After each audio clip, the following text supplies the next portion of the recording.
Sefarad presenta Magazine Sefaradí.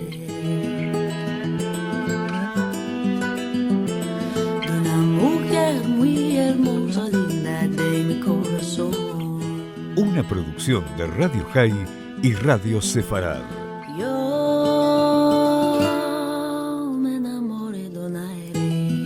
Con la conducción de Marcelo Benveniste. Linda de mi corazón.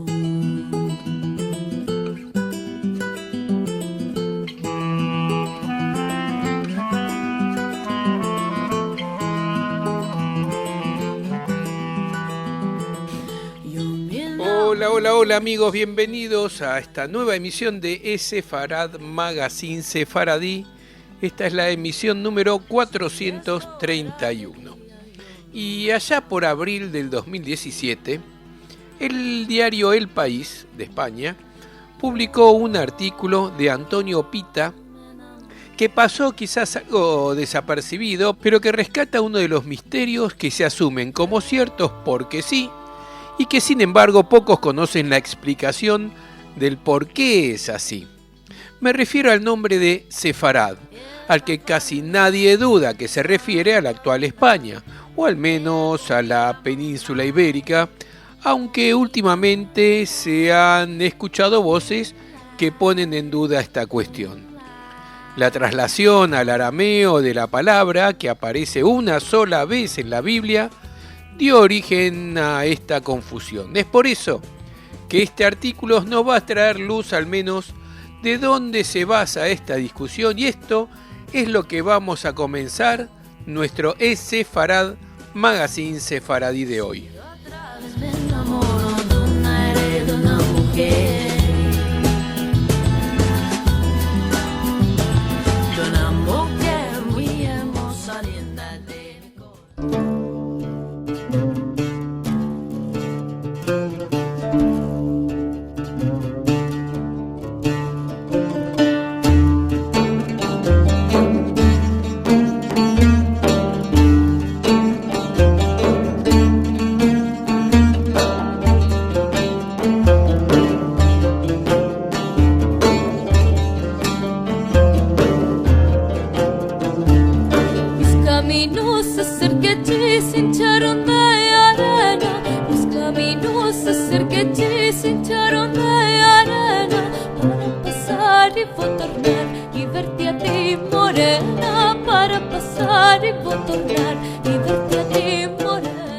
¿Quién no conoce el nombre de España en hebreo? Sefarad.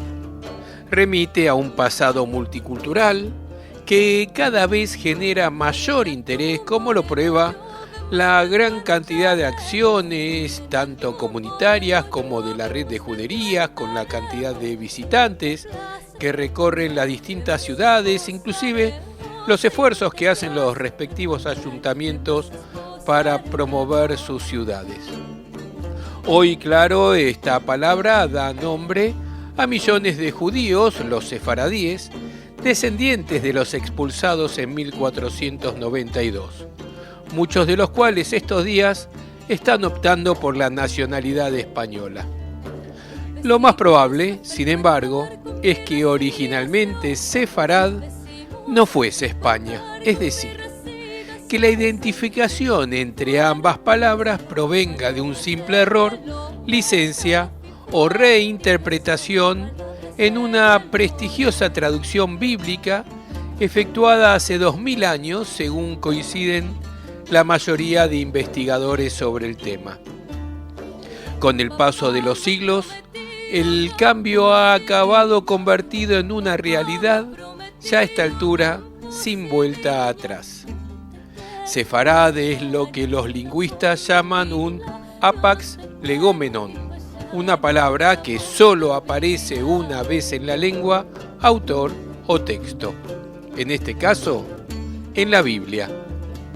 Lo hace en Abdías, una profecía sobre un castigo divino que conforma el libro más breve del Antiguo Testamento.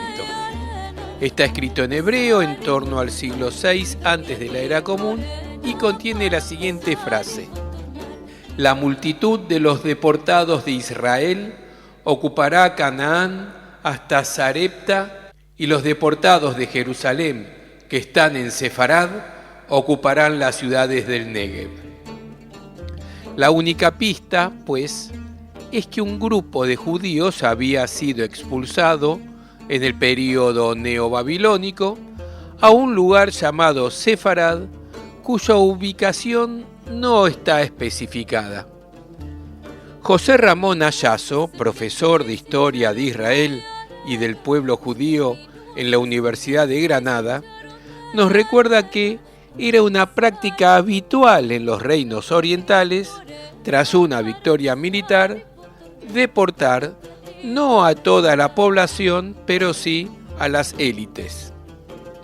Siglos después, en el siglo I ya de nuestra era y por motivos sobre los que los investigadores no se ponen de acuerdo, en el Targum Jonatán, la traducción al arameo de una parte del Antiguo Testamento, la palabra Sefarad fue traducida como Aspamia, uno de los nombres que los judíos daban para entonces a la península ibérica. Ahí empezó todo, dice Ricardo Muñoz Solia, profesor de hebraísmo hispánico en la Universidad de Salamanca.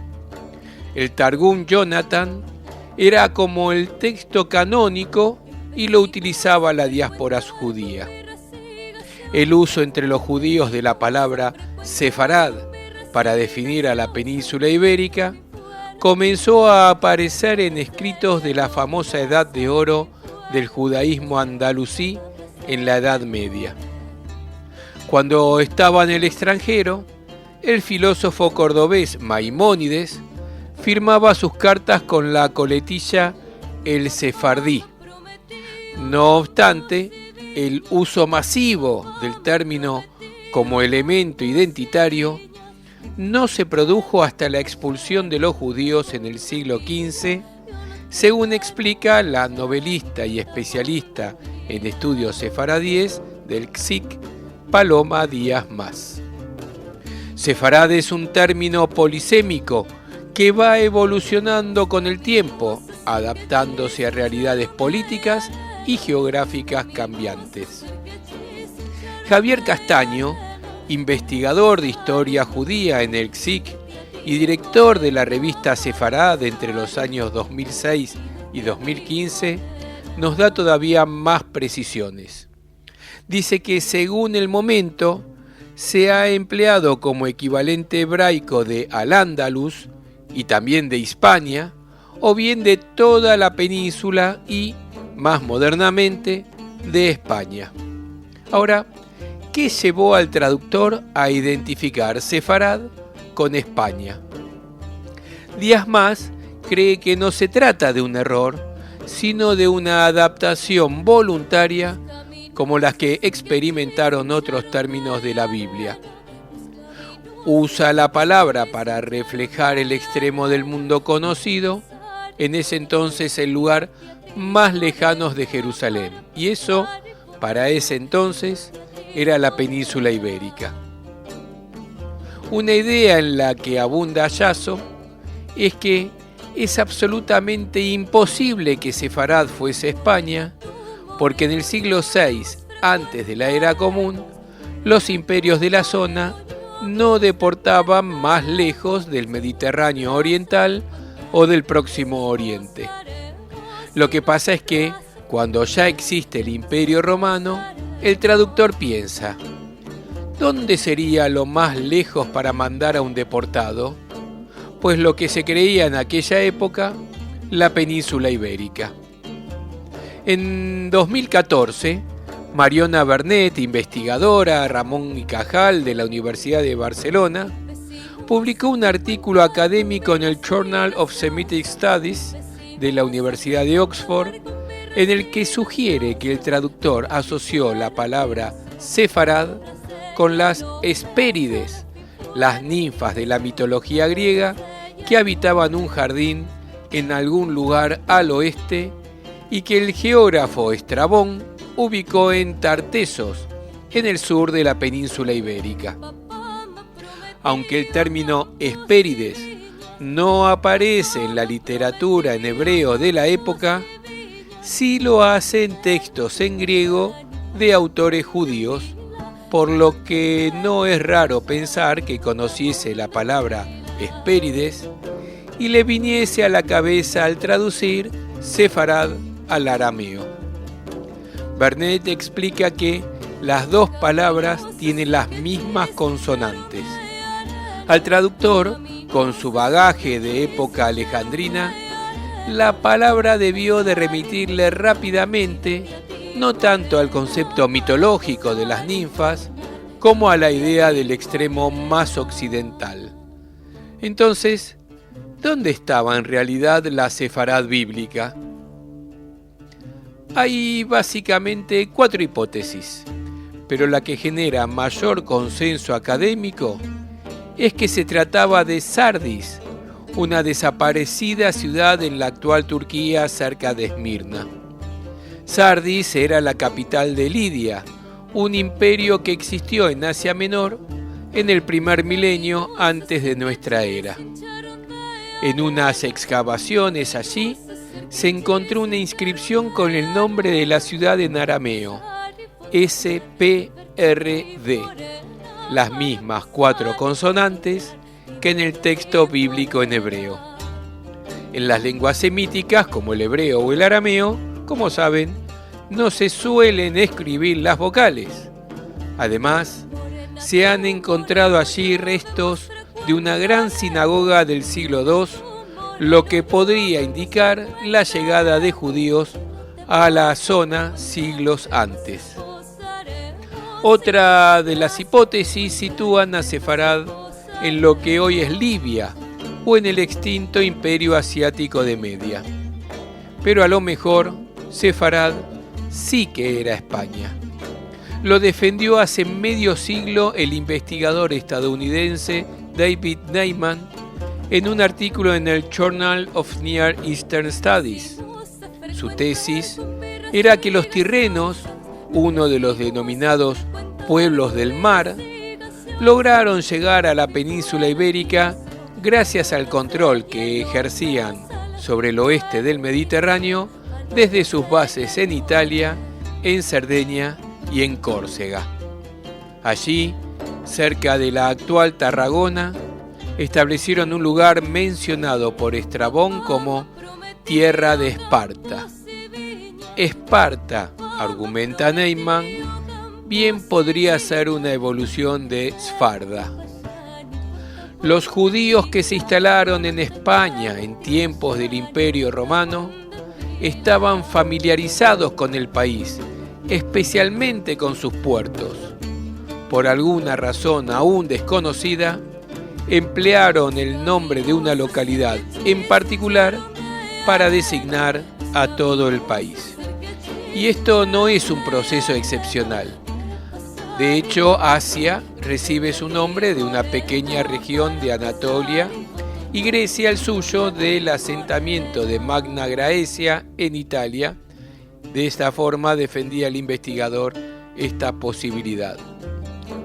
Pese a que no hay pruebas de presencia judía en la península ibérica hasta época romana, la idea de que la Sefarad mencionada en el Antiguo Testamento, en la Torá, se correspondía con España, fue promovida por los propios judíos de la zona. Primero, como signo de distinción y para independizarse de Babilonia, otro gran centro de pensamiento hebreo de la época. Insistían en la idea de que procedían de Jerusalén, de la casa del rey David y por tanto de estratos más altos con una mayor cultura, explica Ayaso. Luego, en los tiempos de persecución previos a la expulsión, lo decían para tratar de salvar sus vidas. Muñoz Olla nos dice que el argumento era que, dado que sus descendientes ya residían en la península ibérica antes del nacimiento de Jesús, no podían ser culpados de que éste fuese condenado a morir en la cruz acusación colectiva que persiguió a los judíos hasta el Concilio Vaticano II entre los años 1962 y 1965.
Yéndome para la guerra.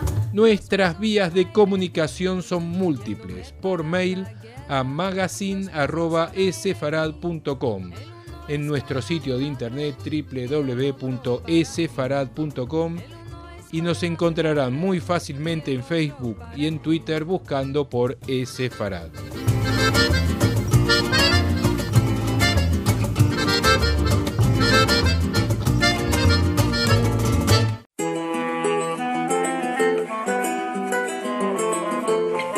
Agenda Sefaradí.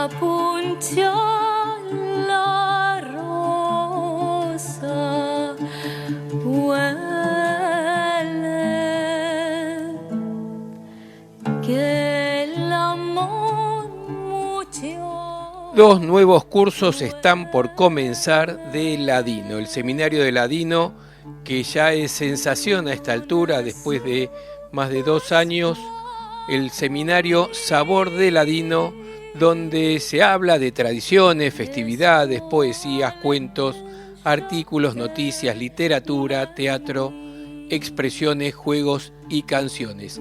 En esta oportunidad están por dar comienzo 2 seminarios, siempre de 4 clases, de una vez por semana. Uno de ellos será los lunes a las 19 horas, de 19 a 20:30, en la sede del Centro Cultural Sefarad, en Almirante Seguí 2160 de La Paternal, en la ciudad de Buenos Aires, y el otro en la sede de Amijay, Arribeños 2355, en el barrio de Belgrano. El de Amijay será los martes, el del Centro Cultural Sefarad serán los lunes. Ambos cursos son a cargo de la profesora Liliana Chucram de Benveniste. La actividad es paga con inscripción previa, ya que hay vacantes limitadas. Se trata de clases en las que se usan materiales diversos, como poesías, cuentos, obras de teatro, dichos. Realmente la gente sale muy contenta, y en especial no es necesario tener conocimientos previos.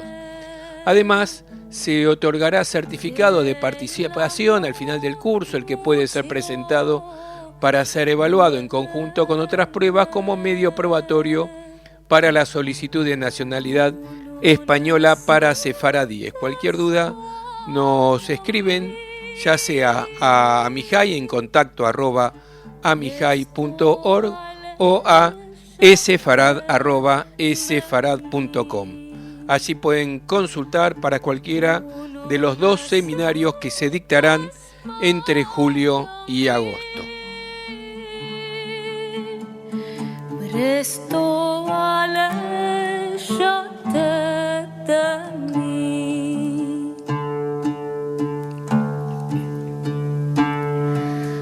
Acódrate de aquella hora que yo te besaba la boca.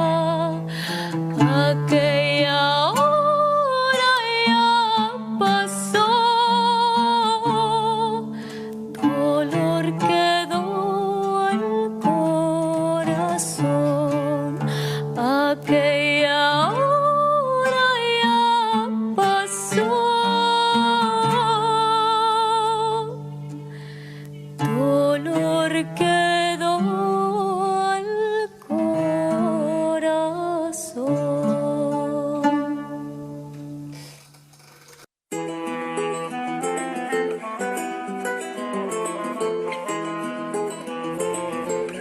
Música, De una mujer, de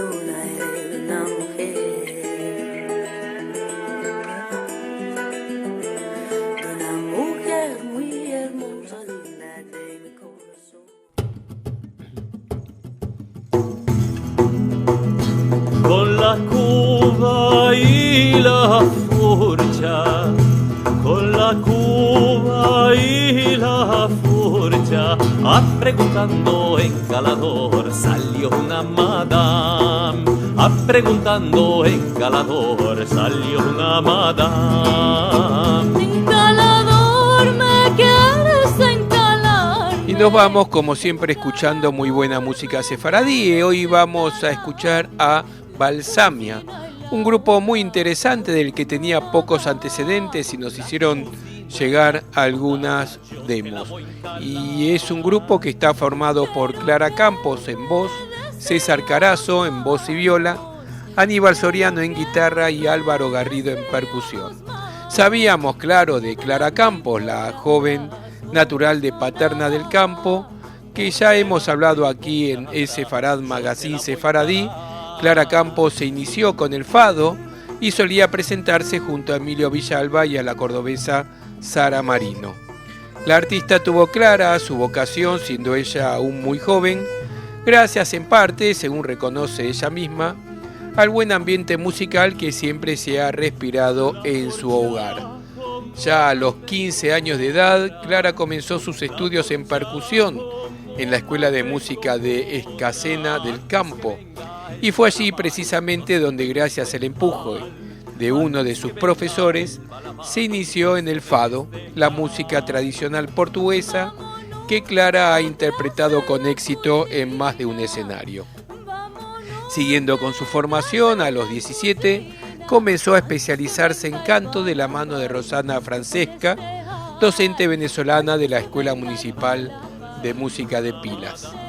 Posteriormente ingresó en el Conservatorio Superior de Música de Sevilla, donde continuó sus estudios hasta la actualidad. Más allá de la formación estricta, Clara Campos reconoce que es una gran amante de la experimentación.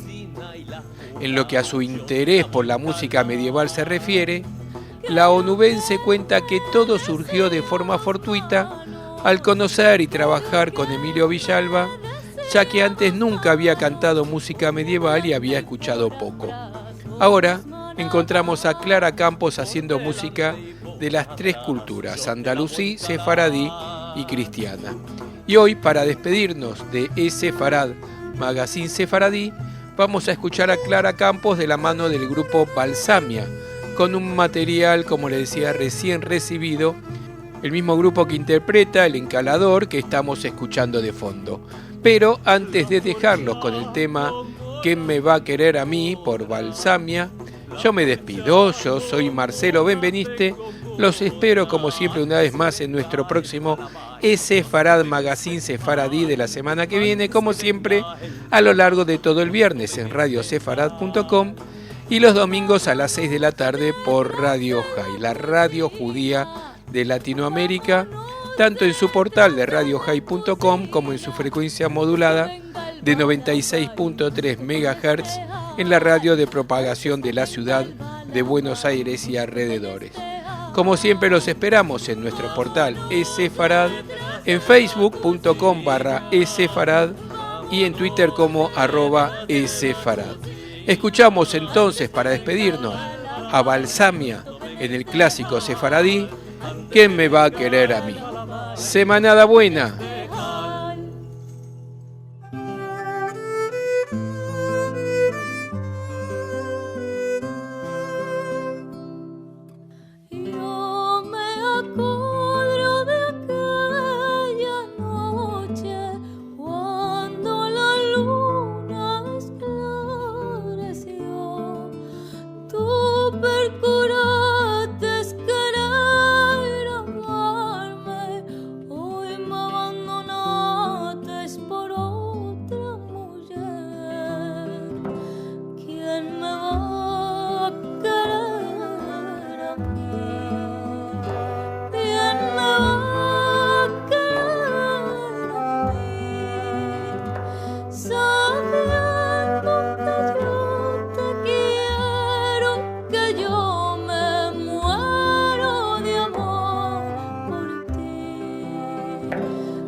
Sabiendo que yo